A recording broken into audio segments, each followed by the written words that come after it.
Once upon a time, there was a lovely and lively community swimming pool.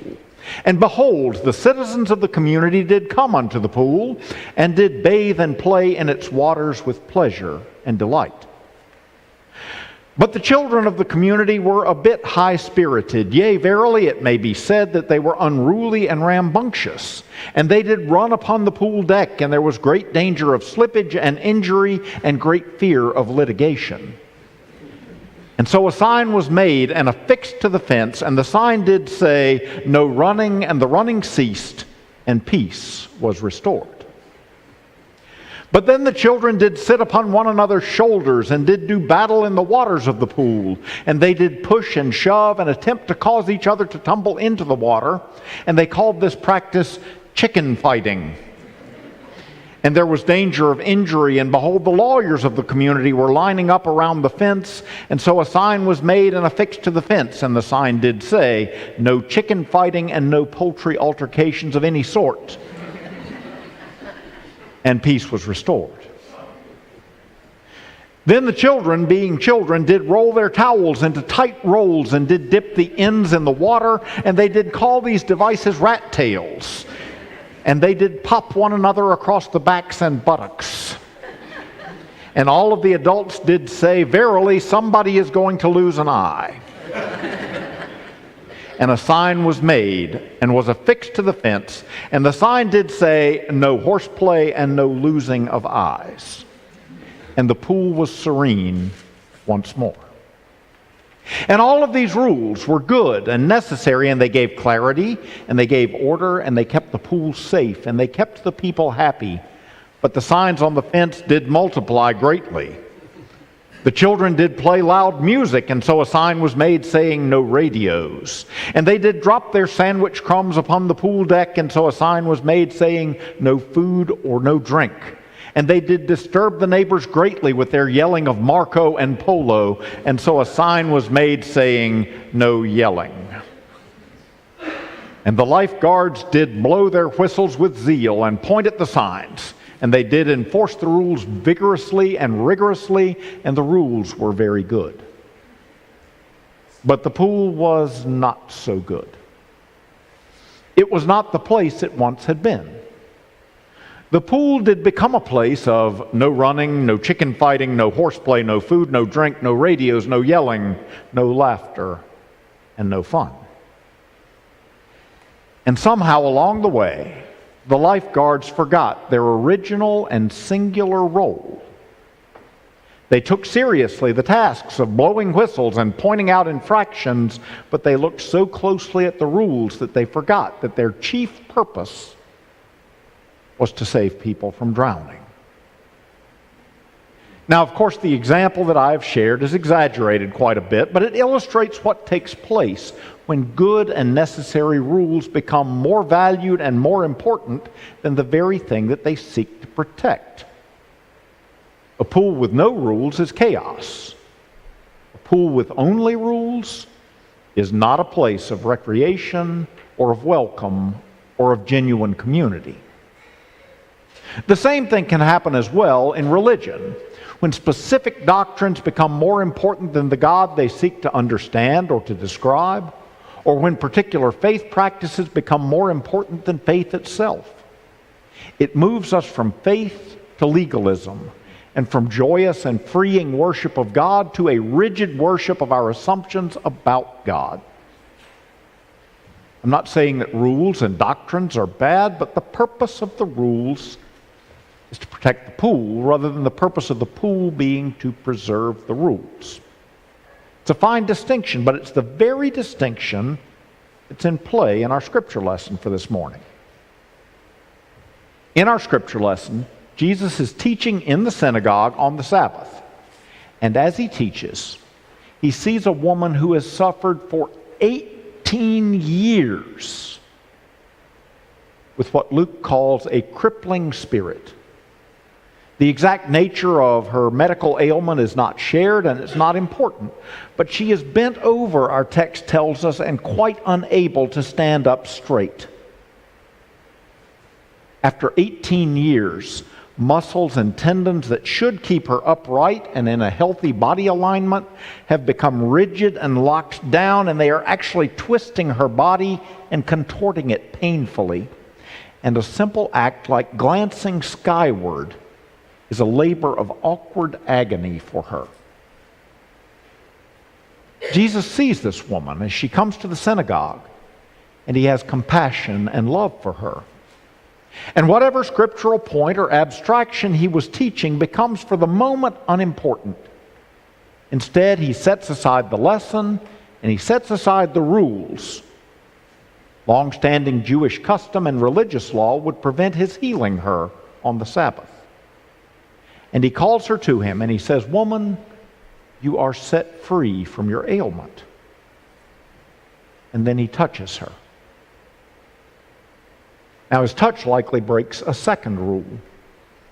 The woman's understood to have an unclean spirit, and physical contact with her is therefore understood to make the one who touches her ritually impure or unclean. Thus, in the midst of the synagogue, on the Sabbath day, Jesus violates both the Sabbath law and the purity laws, which are not of themselves bad things, because he sees her need. And because he sees the drowning person more clearly than he sees the signs on the fence, the woman is loosed from her sinewy bonds and from her social exclusion. She has no doubt as to the source of her healing. Immediately she stands upright and begins to praise and to glorify God. But the leader of the synagogue is indignant. Our text tells us he kept saying to the crowd, as if it bears much repeating, "There are 6 days on which work ought to be done. Come on those days and be cured, but not on the Sabbath day." Okay, it's all too easy to pick out the bad guy here. It's the guy with the whistle pointing at the sign on the fence, the party pooper, the legalist. But hear for a moment his point. There are 6 days that you can come seeking healing, but the 7th day is the Lord's day, a day set apart entirely, a day for worship. If you make the 7th day a day of healing, he's saying, it's no different than the other 6. There becomes no day entirely set apart for God. The rules exist for a reason. And as hard as it is for us to imagine in our day, when we don't even blink about a sporting event preempting our Sunday worship, or about mowing our lawn on a Sunday afternoon, the honoring of the Sabbath is one of the 10 Commandments. And the very practice of Sabbath was to keep the Jewish people mindful that they were set apart and called as God's people. So the leader has a point. If you start making exceptions to the rules, the leader is saying, it's a slippery slope to chaos.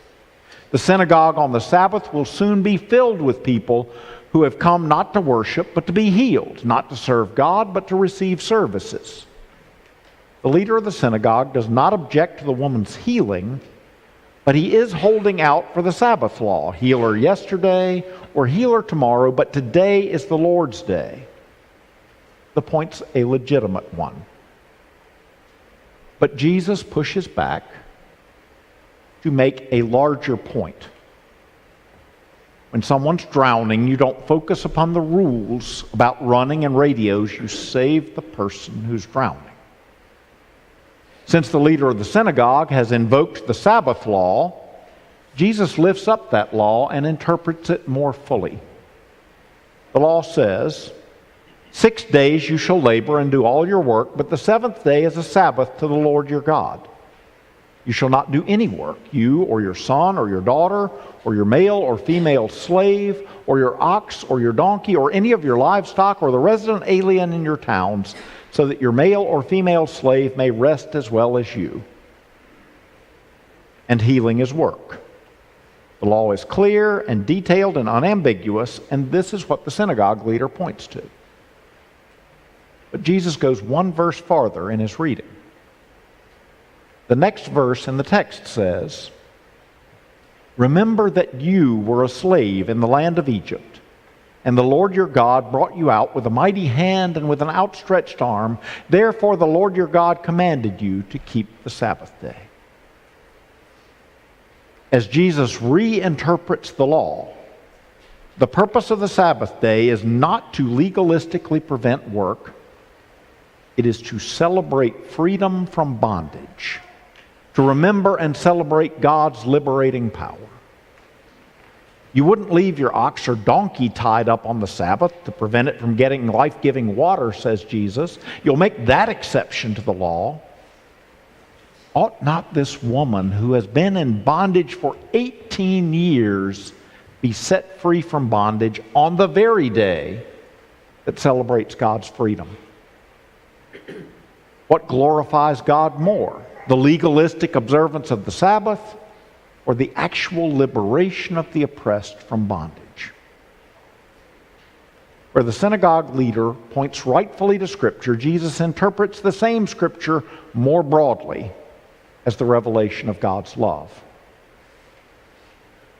It's a pool, Jesus shouts, not a fence full of rules. The rules have a purpose, but they serve the pool and not vice versa. And that's the distinction between literalism and liberation.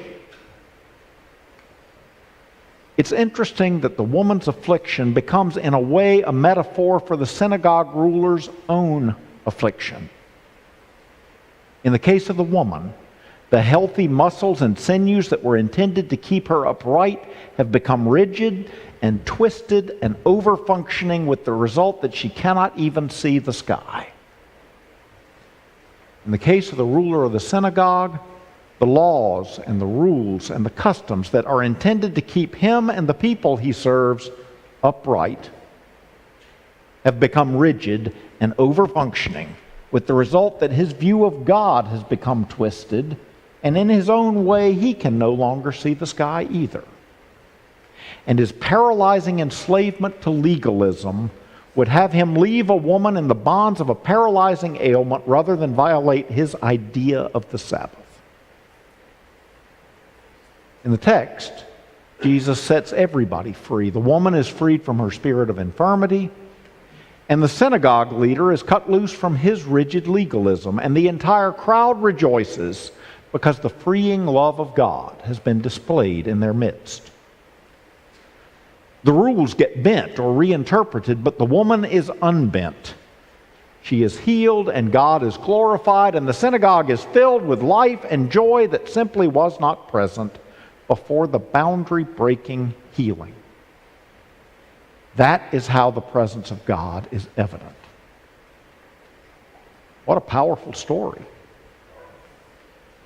But if we stop with the story on the page, we've not yet understood the text for what it says in our own lives. What's the challenge of this text to us? I suspect it's this. In our day, no less than in our biblical story, synagogues and churches can often become places of rules, unbending doctrines, unchangeable customs, both written and unwritten. We concern ourselves with what behaviors are appropriate, what attire is acceptable, what music is meaningful, what theological understanding is orthodox, and with who is pure enough and fit enough to lead and who is not. And these traditions and rules and doctrines and customs are not of themselves bad. They're born of good and faithful intentions. They've developed out of necessity and convenience and faithful practice over time, and they define boundaries and preserve order and normalize practices. But we must remember, we must always remember, we are a pool full of swimmers and not a fence full of rules. And the purpose of a pool is to be a place where all are welcome to come and to delight in the water. A place where friends fellowship and where the drowning are saved. Where the rules serve that purpose, they are life-giving and good. And where they obstruct it, they become twisted and over-functioning and crippling. That's a fine line.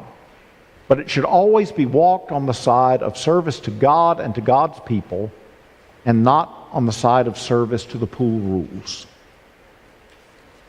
Might it be okay? Indeed, might it be a worthy witness to the world if the pool were a place of freedom and swimmers actually came running and filled the place with rambunctious and unconstrained joy, and nobody blew a whistle? And might it be okay? And might it be a worthy witness to the world if the church invested its energy in genuinely celebrating and living out the kingdom instead of fencing it and regulating it? Thanks be to God.